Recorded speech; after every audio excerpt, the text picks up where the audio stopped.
Let's take a few minutes and talk about this fixed blade knife from Nedfoss. So this knife is made in China, and these folks contacted me after a few messages on email. They decided to send this to me for my thoughts, and I'm going to do so right now, give my thoughts on this. So this particular knife, the descriptions will be full of the specs, so if you want to look at the specifications, feel free to do so down in the description bar below, as always. This knife is one of the many knives that are sold on Amazon. There's tons of them out there, and it's kind of hard to weed through the good knives and the bad knives. When I looked at the inventory, I looked at this knife and I thought, all right, this might be one of the good ones. And it is. Quick and easy. If you guys don't want to watch the rest of the video, this is a good knife. It's not the best out there, but it's definitely a good knife for the money. With that said, let's get into the nitty gritty. Now, it comes with knife with the adjustable sheath and a ferrocerium rod. Attached to the ferrocerium rod is this right here. This is a little double as a ruler ferrocerium rod striker. It looks like a bottle opener. It has a little bit of mark, like it's cut like you could take a screw loose, or a hex nut rather. This thing I think is kind of useless, honestly. I don't think this needs to be part of the knife. I get why they put it in there, just something a little bit extra, but I think this can go away. Not really a fan of that. That's kind of my only gripe against this knife. Ferrocerium rod, nice big ferrocerium rod, no issues there. What we're going to do is we're going to talk about the Kydex sheath next, because I think sometimes the Kydex sheath is usually overlooked when it comes to budget price knives. So a lot of times you get a cheap nylon or cheap plastic sheath that barely works, or it works good enough, but this is a solid Kydex sheath. This thing is very solid, very thick, very good retention.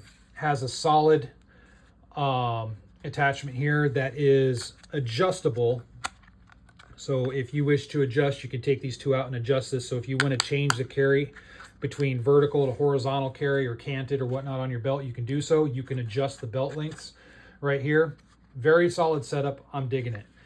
The same with this little attachment for the ferrocerium rod. It keeps it nice and secure. It's not loose. So if you carry this around with the rod, it's not going to come off or anything like that. Very well done on the sheath. I dig it. Now on to the knife itself. Knife itself, Tanto blade. Nothing super crazy about this right here. Good markings, good blade profile. The blade looks good, decently sharp from the factory.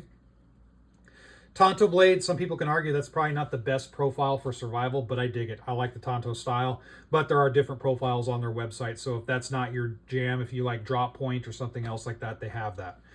Very, very thick. You can see right there, it's a very, very thick chunk of steel. I like that.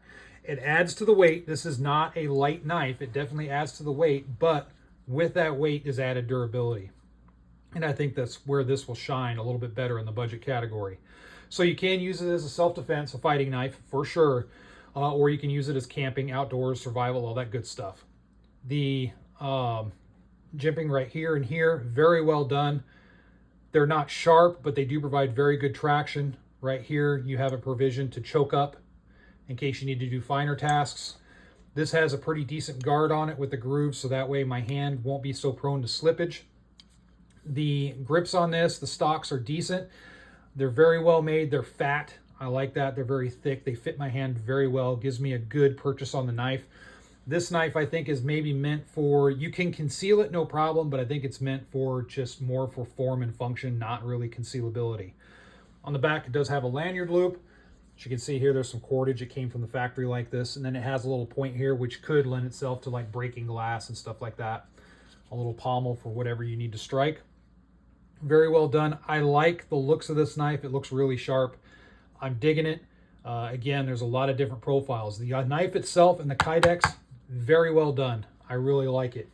I don't say that a whole lot. I mean, there's a lot of good knives out there, but sometimes there's just, I should say most of the time when it comes to the more budget China-made knives, there's something that's good and then there's something that's not so good. The only thing that really isn't so good about this is this, but it's just kind of extra. It's an extra little piece that I just decided, you know what, I don't even need this. I don't even want it. But they're doing everything good here. Good Kydex, good retention, good blade, very thick. It speaks to me that it's going to be a long-lasting blade. Now with this blade, with budget steel, you may run into some chipping issues over time, but overall the blade itself, as long as you're not just destroying this knife and beating the crap out of it, I think it's going to last a long time. That thicker steel is just going to lend to longer use. So overall, I really dig this blade. Very cool. I'm looking at their inventory a little bit more to see what else they have, and maybe in the future we'll talk about some different offerings, because this is one that just kind of stood out to me, but there's some other ones as well that look pretty sharp as well. So check it out. If you have any experience with the Nedfoss stuff, speak to it below in the comment section, whether it's good or bad, so that way people can hear your thoughts as well. And as always, stay safe out there.